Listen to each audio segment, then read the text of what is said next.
परळीच्या वैद्यनाथाच्या नगरीत मी मनपूर्वक स्वागत करतो. खरं तर यांनी क्रिकेट हे विश्व बनवलं. आपल्यासाठी टीव्हीवर ज्यांनी उदाहरणं घालून दिली, क्रिकेट काय हे आपल्याला सांगितलं.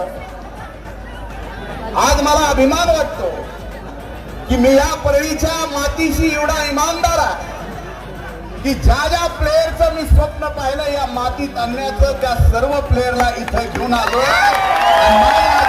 माझे आवडते युवराज सिंगजी आणि झहीर खान यांना सुद्धा आज आपल्या परळीच्या या वैद्यनाथाच्या मातीत आपल्या सर्वांच्या उपस्थितीत बक्षीस स्वीकारण्यासाठी बोलवलेलं आहे.